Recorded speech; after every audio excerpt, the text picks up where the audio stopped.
Στην σειρά της μελέτης μας που εδώ κάνουμε για το νερό της ζωής, την ύπαρξή μας, ερχόμαστε να μιλήσουμε για τους εσωτερικούς και εξερχόμενους λόγους, οι οποίοι και εσωτερικά και εξωτερικά γίνονται φωνές, οι οποίες ακούγονται μέσα στο μεγαλειώδες σύμπαν, το πνευματικό αλλά και το υλικό.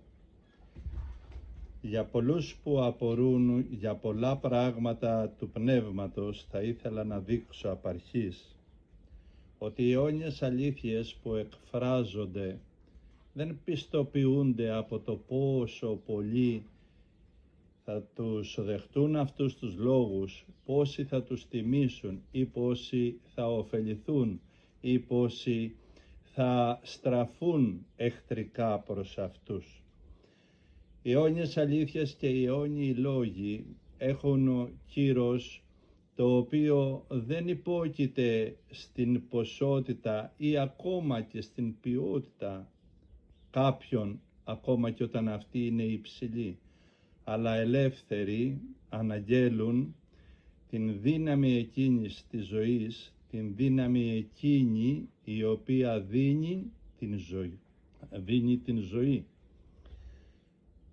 Αλίμονο και πάλι αλίμονο, εάν οι αιώνιες αλήθειες του Χριστού Λόγου, του υπέρτατου Λόγου, εξαρτώταν από την αποδοχή τη δική μας, είτε πολλών είτε λίγων, και ο άνθρωπος είναι οντότητα λόγου.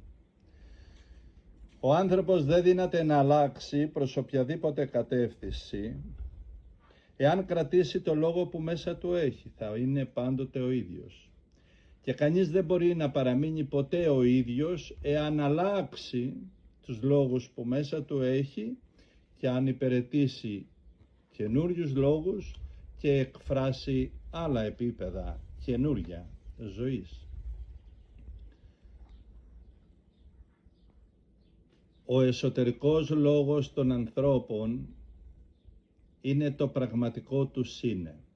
Αυτός ο εσωτερικός λόγος είναι αυτός ο οποίος δίνει ποιότητα στην οντολογική ύπαρξη του ανθρώπου, της ανθρώπινης ύπαρξης. Έτσι, αν ο εσωτερικός λόγος είναι καλός ή κακός, αυτό γίνεται η προσωπική σου εσωτερική σου κόλαση ή ο προσωπικός σου εσωτερικός παράδεισος. Γίνονται και αναδεικνύονται οι εσωτερικοί σου λόγοι και οι εξερχόμενοι, και κάθε λόγος που ενφολεύει και σμιλεύει την ύπαρξή σου γίνονται η φτερά της ψυχής και όλων των δυνάμεων, της λογικής, του συναισθήματος, του αισθήματος, του χαρακτήρος, του σώματος, τη δόνηση που επικρατεί στο σωματικό και πνευματικό και διανοητικό σου και σε όλη σου την ύπαρξη, την δόνηση αυτή η οποία είναι ισχυρή φωνή. Γίνονται οι φτερά της ψυχής λοιπόν, οι πέτρες συντριβής, οι οποίες τσακίζουν. Γίνεται ο εσωτερικός λόγος, η πυκνότητά του, η ουσία του, γίνεται δύναμη η οποία σε αναδεικνύει στα ευγενικά και στα ανώτερα όντα, στα άγια όντα, ή σε ταυτίζει και σε ομοιώνει και σε οδηγεί στις σκοτεινές και κατώτερες υποστάσεις. Υπάρχουν άνθρωποι που όλη τους η ύπαρξη στην εποχή μας έχει φτάσει να ανήκει στα αγέλαστα όντα, στα αγέλαστα πλάσματα. Όχι σε αυτόν που δεν γελάει εξωτερικά, αλλά υπαρξιακά η ύπαρξή τους καθίσταται ανίκανη να χαμογελάσει, ανίκανη να είναι ευχάριστη, ανίκανη να χαρεί το θαύμα της ζωής. Χωρίς εσωτερικό λόγο ο άνθρωπος καθίσταται όλος αμήχανος, ανίκανος κάθε εξέλιξης, ομοιώνεται και γίνεται η υπηρέτης του ζωικού λόγου κόσμου, των εντολών που έχει η σάρκα. γίνεται σε όλα του τα επίπεδα βαρύς. Χωρίς εσωτερικό λόγο ο άνθρωπος καθίσταται νεκρόν, αφού χωρίς να έχεις μέσα σου εσωτερικό λόγο, είναι αδύνατο να αποδικοποιήσει τις εσωτερικές εικόνες. Είναι αδύνατον να κατανοήσει τον κόσμο γύρω του ως πληροφορία. Θα είναι αδύνατο να έχει λογική σκέψη, να αποδικοποιεί συναισθήματα, αισθήματα και θα βάλετε και θα οδηγείτε και θα ζει μέσα στις σωματικές ορμές, άβουλος και ανίκανος να κυριαρχήσει πάνω στα ένστικτα. Άνθρωπος ο οποίος θα αφαιρέσει από μέσα του το λόγο. Τι μένει σε αυτόν? Μένει η ύπαρξή του, μένουν οι δυνάμεις τους, άφωνες, άλογες, χωρίς ενέργεια κίνησης, είτε ανώτερη είτε κατώτερη. Θα γίνει και θα ομοιωθεί η ανθρώπινη ύπαρξη ως ένα βουβό πλάσμα, σαν ένα αμήχανο όν. Γι' αυτό είναι καλό να κρατάμε στο νου μας, όσοι άνθρωποι ενδιαφέρονται, να αναγνωρίζουν το λόγο ο οποίος δίνει ζωή. Να μην αποστρέφεσαι τους λόγους που σε οδηγούν σε υψηλότερο βαθμό λατρείας, δηλαδή εσωτερικής καθαρότητος. Να μην αποστρέφεσαι λόγους οι οποίοι έχουν ανώτερες μορφές αλήθειας, τις οποίες αυτές αλήθειες τις έχεις εσωτερική ανάγκη να τις αναγνωρίσεις μέσα σου και να λυτρωθείς και έξω σου. Να μην αποστρεφόμαστε λόγους που οδηγούν τον άνθρωπο στο να είναι η υπηρέτης πνευματικής αρετής, η οποία είναι η μόνη που μπορεί να γεμίσει όλο τον άνθρωπο, όλη την ανθρώπινη ύπαρξη με την χαρά της ζωής, από οποιοδήποτε στόμα κι αν αυτοί οι λόγοι εκφράστηκαν, υπόθηκαν και έφτασαν και σε εμάς. Δυστυχώς όμως οι άνθρωποι σήμερα, επειδή τα βαριά φορτία των κατώτερων λόγων που ζουν και υπάρχουν και βιώνουν, ο άσχημος εσωτερικός λόγος, όπου είναι ένας από τους τρεις μεγάλους εχθρούς του ανθρώπου, δυστυχώς αυτός είναι αιτία, όπως άρρωστος ο εσωτερικός λόγος, να επιλέγει, να διαλέγει συνεχώς, να αναζητάει άρρωστους λόγους οι οποίοι είναι όμοιοι αυτών. Ο λόγος που τώρα θα πω είναι βάση και θεμέλιο της ζωής. Η μεγαλύτερη λατρεία και θυσία που δύναται άνθρωπος να προσφέρει στον Θεό είναι όταν το εσωτερικό του είναι τελειοποιημένο μέσα σε χριστότητα λόγου, μέσα σε ανεξικακία, σε αγάπη, σε καθαρότητα. Και η μεγαλύτερη λατρεία και θυσία που δύναται άνθρωπος να προσφέρει στα είδωλα και στους δαίμονες είναι το εσωτερικό του να είναι βουτυγμένο μέσα σε παντός είδους πλεονεξία, αρπαγή και ακαθαρσία. Σήμερα στους πολλούς ανθρώπους, στα πλήθη των ανθρώπων, υπάρχει έντονα ένα από τα ισχυρότερα και τα πιο επικίνδυνα πνεύματα που μπορούν να εκφραστούν μέσα στην ανθρώπινη αυτή ζωή. Είναι το πνεύμα του δαγκώματος, για το οποίο θα μιλήσουμε στη σειρά της μελέτης μας όταν θα μιλάμε για την διάκριση των πνευμάτων. Εκατομμύρια άνθρωποι και σχεδόν όλοι οι άνθρωποι τρέχουν στα Άγια Όρη των θρησκειών τους, αλλά δεν απέκτησαν Άγιο Όρος μέσα τους.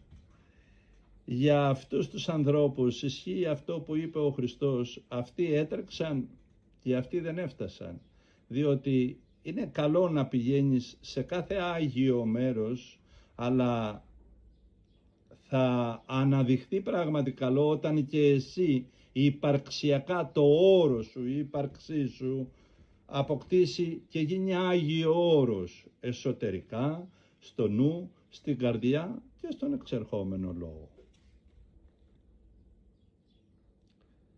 Ας μην γελιέται κανένας, ο άνθρωπος δεν γίνεται να αλλάξει προς οποιαδήποτε κατεύθυνση κι αν θελήσει, εάν κρατήσει τον ίδιο λόγο μέσα του.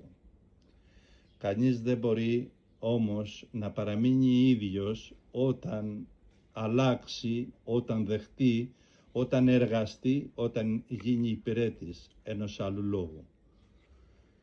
Όλοι μας εδώ η ζωή είναι μία πορεία προς το καθομοίωση του εσωτερικού μας λόγου.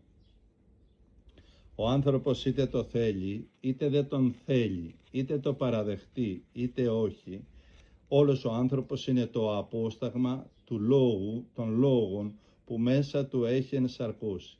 Από αυτόν τον λόγο που μέσα του έχει ενσαρκώσει γεννιούνται συναισθήματα, αισθήματα, σκέψεις, όνειρα, οράματα, προσδοκίες, δράση, αντίδραση, χαρακτήρας. Γεννείται όλος ο άνθρωπος, ο γνωστός και ο άγνωστος, εκείνος που δεν γνωρίζουμε οι πολλοί. Όλος ο λόγος αυτός καθορίζει τον άνθρωπο, και είτε το θέλει είτε όχι, ο λόγος που μέσα του έχει ενσαρκώσει στον εδώ χώρο και χρόνο της ζωής του, όλη η ζωή είναι το καθομοίωση του λόγου που μέσα του έχει. Διότι όταν ο λόγος είναι άρρωστος μέσα σου και κατώτερος, δεν μπορεί να έχεις μια λογική ανώτερη και ευλογημένη. Όταν οι λόγοι μέσα σου εντός είναι λόγοι αρπακτικοί, πώς το στόμα σου να εκφράσει λόγους ανώτερους και καλύτερους? Και πώς γίνεται ή πώς θα γίνει όταν οι λόγοι μέσα σου είναι λόγοι οι οποίοι τα όρια τους είναι μέσα στον κόσμο του δούνε και λαβήν να αντιληφθεί στο μεγαλείο του ανθρώπου που μπορεί να υπερβαίνει αυτά? Δεν θα μπορείς. Ο άνθρωπος λοιπόν δεν δύναται να αλλάξει και δεν μπορεί να αλλάξει προς οποιαδήποτε κατεύθυνση κι αν θέλει, όταν κρατήσει τον ίδιο λόγο μέσα του. Έρχομαι τώρα να μιλήσω σε ένα άλλο κομμάτι για τι συμβαίνει όταν στον άνθρωπο, από τον άνθρωπο, φύγει η θεία ακτίνα που συνδέεται στον κάθε ένα μας. Πάνω στον κάθε άνθρωπο μυστικά και με τρόπο ιδιαίτερο αγγίζει η θεία ακτίνα. Όταν απομακρύνεται, όταν αποκόπτεται, όταν αποτραβιέται η θεία ακτίνα, τότε ο άνθρωπος, είτε το θέλει είτε όχι, εκδηλώνει την ποιότητα που μέσα του έχει. Θα λέγαμε ότι δεν μπορεί πια να κρυφτεί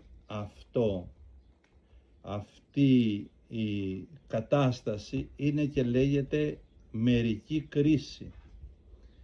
Όταν η ένταση της θείας ακτίνας αυξάνεται πάνω στον άνθρωπο, τότε ο άνθρωπος, η ένωση αυξάνεται, τότε ο άνθρωπος γίνεται όλος πνευματικός, γίνεται όλος αληθινός, η εσωτερική του κατάσταση μεταβάλλεται σε μια φωτεινή ενέργεια και έτσι ο άνθρωπος αναδεικνύεται όλος πιο ευγενικός, πιο χαρούμενος και εκφράζει μέσα από την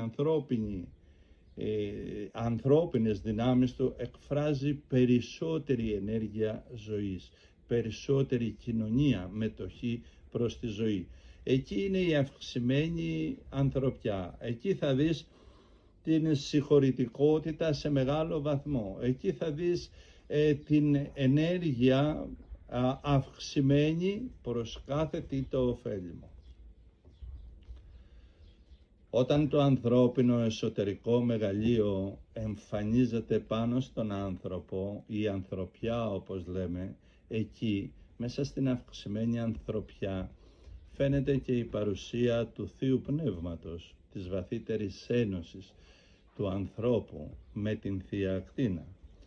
Όταν από τον άνθρωπο και γενικά από το εσωτερικό του απουσιάζει, απομακρύνεται, ψύχεται, σβήνει, νεκρώνει η ανθρωπιά, τότε πάνω στον άνθρωπο διαπιστώνεται η απουσία του Θεού. Έτσι,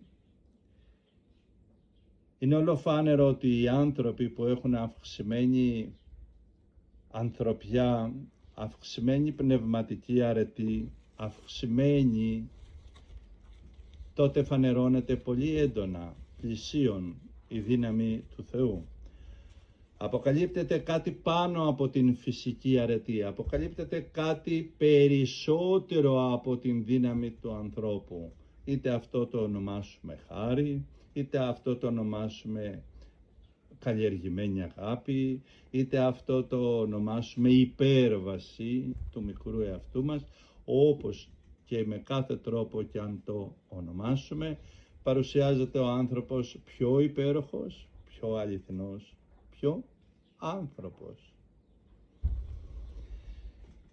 Οι τελειοποιημένοι άνθρωποι στο πνεύμα, ακόμα και όταν το πνεύμα του Θεού, η ακτίνα αυτή αποτραβηχτεί από πάνω τους, καταφέρνουν να μένουν ποιοτικοί, δηλαδή πνευματικοί, οντότητες και εκφραστές της ένθεης αρετής.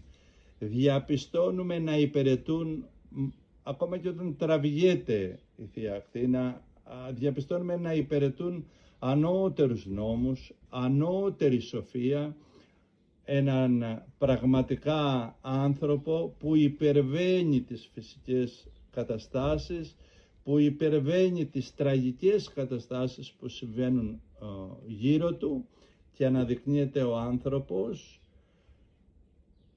τιμητής και εκφραστής ιερής ζωής.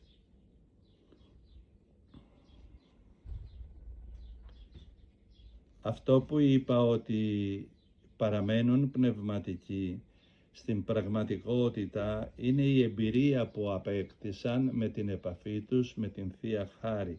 Είναι το αποτύπωμα που άφησε η Θεία Ακτίνα, η Θεία Χάρη, η υπέρτατη αγάπη μέσα τους και πάνω τους, στην καρδιά τους. Γι' αυτό ένας από αυτούς που βίωσαν αυτές τις αναβάσεις της εσωτερικής και πνευματικής καταστάσεως από την κάθαρση στη φώτιση και από τη φώτιση στην θέωση, στον πνευματικό όντως άνθρωπο, στο ιερό όν, εφώναξε «Ελάτε να δείτε τι θαύματα εργάστηκε ο Θεός στην καρδιά μου». Ελάτε να δείτε και να δοξάσετε αυτά που η Θεία Χάρη, η Θεία Αγάπη εργάστηκε μέσα στην ύπαρξή μου και με πήρε από τη λάσπη και με σήκωσε στα ιερά και ευγενικά όντα.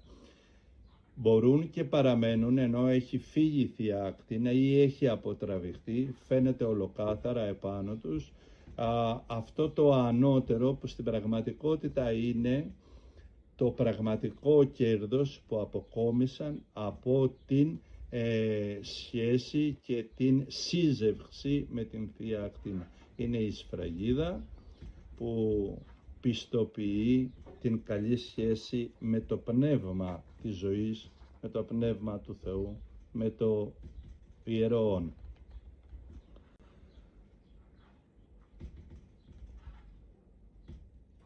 Στην εποχή μας αλλά και σε κάθε εποχή, εάν τραβηχτεί από οποιονδήποτε άνθρωπο, στους πολλούς ανθρώπους, στους ανθρώπους που δεν έχουν είτε από άγνοια είτε από οποιοδήποτε άλλο αίτιον, δεν έχουν στραφεί προς την πνευματική τους εξέλιξη, δεν έχουν αναζητήσει το όντως Χριστό μέρος της ψυχής και της υπαρξεώς τους, αν τραβηχτεί από πάνω τους η Θεία Ακτίνα, τότε οι άνθρωποι αυτοί συχνά δεν μπορούν να εκδηλώσουν ούτε καν αυτή την απλή φυσική αγάπη.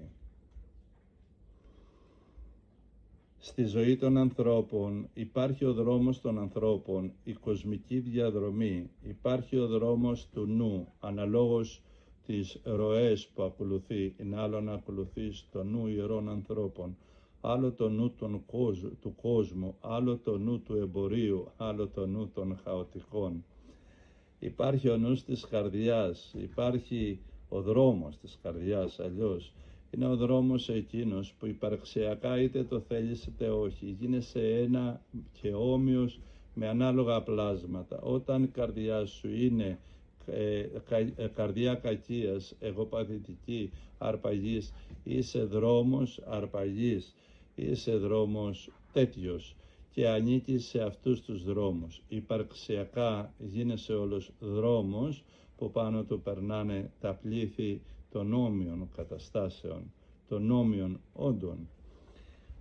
Έχουμε τον δρόμο, έναν ισχυρότατο δρόμο της επίγνωσης. Και εδώ δεν μιλάω για επίγνωση της τάξης. Εγώ είμαι, ξέρω, γνωρίζω την μαγιά της γνώσεως, ακόμα και της ανθρώπινης αυτής γνώσεως. Μιλάω για τον δρόμο εκείνης της επίγνωσης που σε οδηγεί εσωτερικά και δημιουργεί μέσα σου μια εσωτερική σύνδεση με τις ανώτερες διαστάσεις και τις ανώτερες αλήθειες. Ο άνθρωπος, ο οποίος θα αναγνωρίσει εσωτερικές αλήθειες, στα αλήθεια δεν μπορεί να τις αρνηθεί, ούτε με θάνατο, ούτε με ζωή, ούτε με στέρηση. Αυτός ο δρόμος αυτής της επίγνωσης συνθέτει και συνδέει όλες τις διαστάσεις της ανθρώπινης υπάρξεως και μπορεί ο άνθρωπος ακόμα και μέσα στις πιο αντίξωες και στις πιο χειρότερες συνθήκες να κρατάει την ανθρωπιά του και να είναι ευγενικό, ιερό και υπαρξιακά χαρούμενο. Δεν γίνεται να γίνει μελαγχολικό. Γι' αυτό συχνά, πολύ συχνά σε πολλούς ανθρώπους συνηθίζω να λέω δεν με εκφράζει να είμαι ύπαρξη δυστυχίας, μιζέριας. Δεν με εκφράζει. Στον δρόμο όμως αυτό και στους δρόμους αυτούς είναι και ο δρόμος ο υψηλός, η υπάρξης δηλαδή της αγιότητος. Αυτές οι υπάρξεις και αυτός ο δρόμος που είναι ανώτερος όλων είναι απάτητος για όλους τους ανθρώπους όπου έχουν κατώτερους, έχουν ενστερνιστεί, ζούνε και υπηρετούν κατώτερους λόγους. Είτε αυτό γίνεται φανερά είτε κρυφά, αυτό δεν είναι πρόβλημα. Δεν γίνεται να μπουν στους δρόμους της αγιότητας, γίνεται να μιλάνε για αυτούς, γίνεται να αγαπάνε αυτούς, γίνεται, αλλά αν δεν φτάσουν να είναι υπαρξιακή, εσωτερική κατάσταση, να είναι υπηρέτες αυτού του λόγου, εκφραστές, δεν γίνεται να βιώσουν το φως αυτού του υπέροχου θείου δρόμου που ο άνθρωπος έχει από τον Θεό την εξουσία να λάβει και να είναι μέτοχος της αγιότητος του ζώντος Θεού, του δημιουργού του, της πηγής των πάντων. Όποιο όμως δρόμο κι αν περπατάει ο άνθρωπος σαν ύπαρξη, το νερό της ζωής του, όλοι θα πρέπει να γνωρίζουν ότι όλη η εδώ ζωή είναι ένας δρόμος που έχει χαράξει ο εσωτερικός λόγος τους. Όταν ο εσωτερικός λόγος, ο λόγος που μέσα σου ενυπάρχει και υπηρετείς και εκφράζεις, όταν αυτός είναι λόγος πικρός, θα υπάρξεις όλος ύπαρξη πικρίας. Όταν ο λόγος είναι πονηρός, θα φτάσεις σε βάθος χρόνου να είσαι ύπαρξη πονηρή. Όταν ο λόγος μέσα σου είναι λόγος αρπακτικός, συμφέροντος, κοσμικός, πορνικός και όποιας ποιότητας κι αν βάλεις, λίγο πιο κάτω θα είσαι όμοιος των λόγων σου. Όλη η εδώ ζωή μας είναι δρόμος που τα όρια του, τα μεγέθη του, τα πλάτη του, τα έχει χαράξει ο εσωτερικός λόγος που μέσα μας έχουμε ενστερνιστεί, έχουμε απορροφήσει. Ετοιμαζόμαστε να μιλήσουμε για ισχυρά πράγματα και για όποιον μελετάει τις εδώ καταστάσεις, τις εδώ ομιλίες, τις εδώ συζητήσεις μας, θα πρέπει να πω ότι από ένα σημείο και ύστερα των ομιλιών δεν θα μιλάω πια με την άποψη στο να καταλάβουν οι πολλοί, αλλά στο να κατανοήσουν αυτοί που έχουν παρακολουθήσει ομιλίες, συζητήσεις, που έχουν παρακολουθήσει κείμενα ή έχουν διαβάσει τα έργα μου. Επομένως θα είμαι πιο ελεύθερος και πιο ανοιχτός σε ό,τι αφορά το δικό μου προσωπικό έργο που αφορά την πνευματική ολοκλήρωση του ανθρώπου κατά επιλογή του, κατά ελευθερία και κατά επιλογή του στο να επιλέξει αυτός σε ποιο λόγο και τι ποιότητα υπάρξεως θα θέλει να έχει.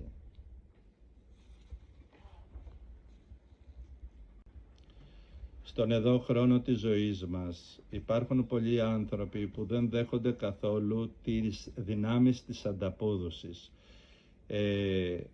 Όλοι γνωρίζετε για τις δυνάμεις της ανταπόδοσης στην εδώ ζωή μας. Δυστυχώς πολλοί συνάνθρωποι μας δεν δέχονται καθόλου σχεδόν δυνάμεις ανταπόδοσης της ζωής, και όταν βγει η ψυχή έξω από το σώμα συναντούν όλοι την δύναμη της ανταπόδοσης επάνω τους.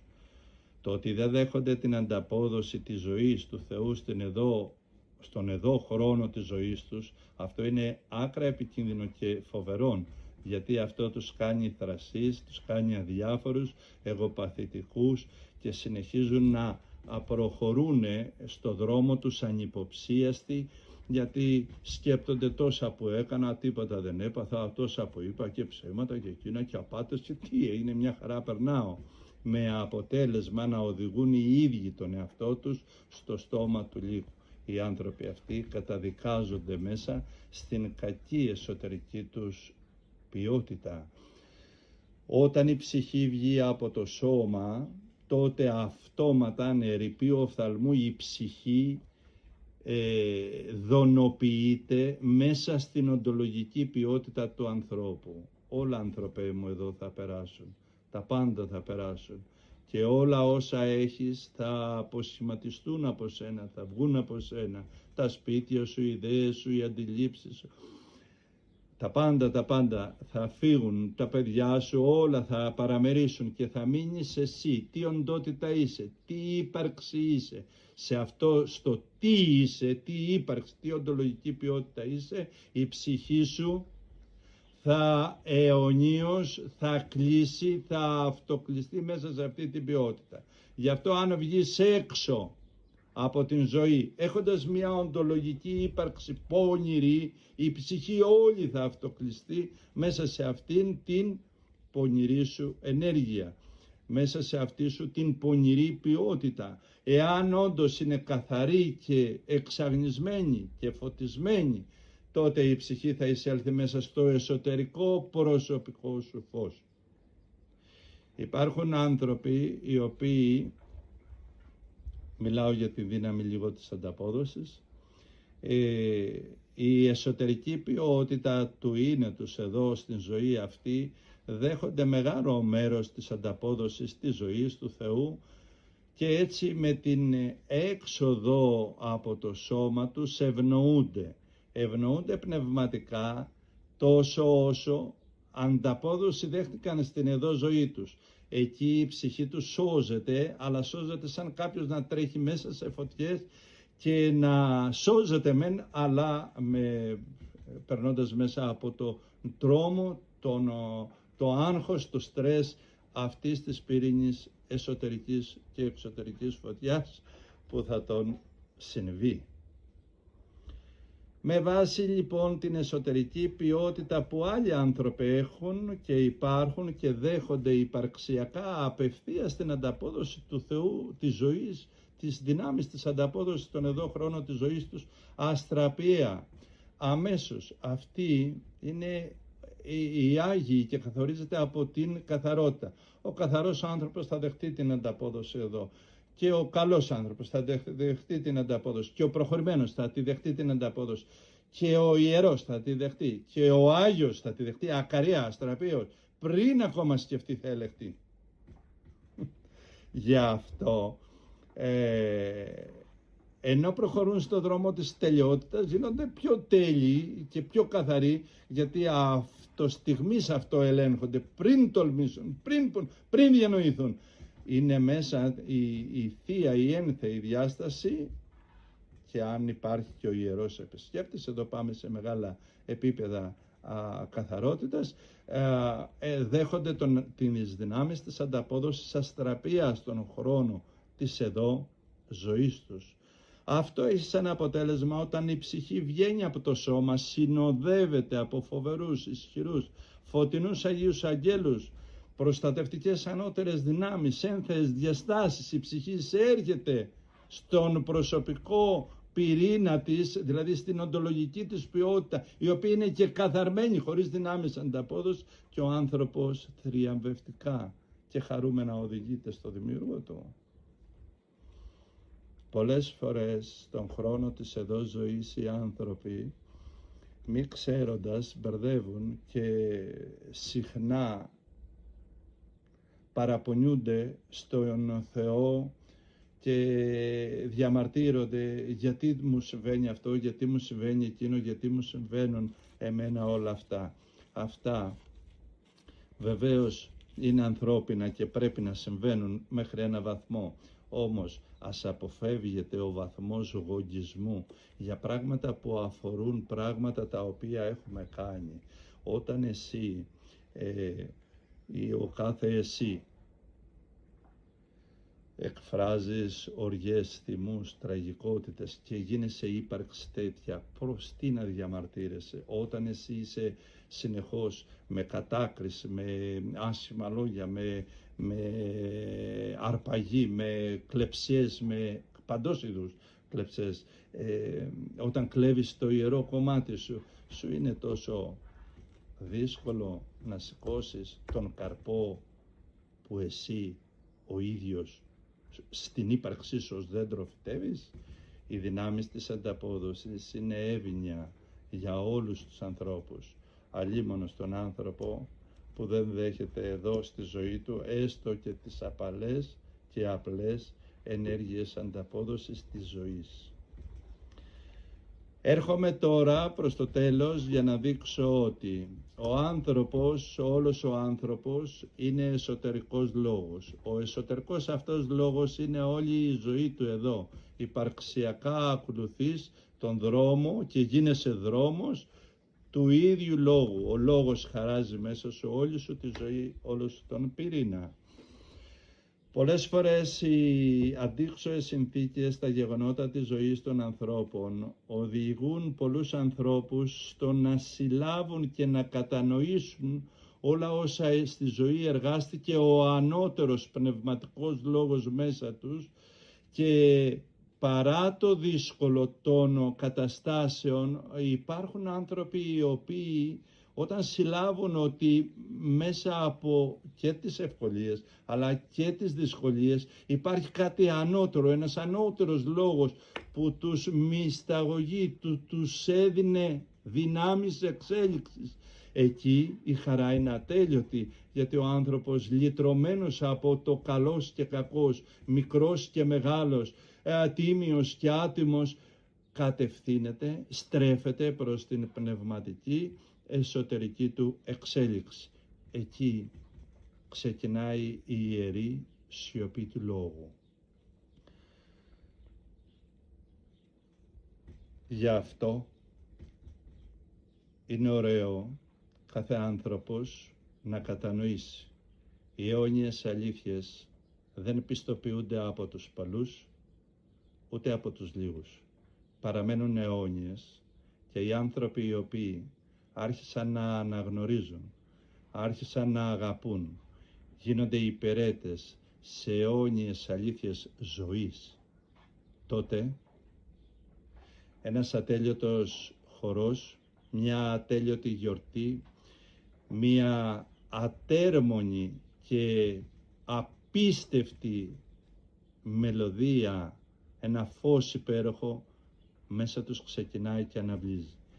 Η ζωή, η ύπαρξη του ανθρώπου γίνεται να εκφράζει, γίνεται να υπηρετεί τους ιερούς λόγους που ο Δημιουργός, η ζωή, έθεσε μέσα στον κάθε ένα μας, σε εμάς.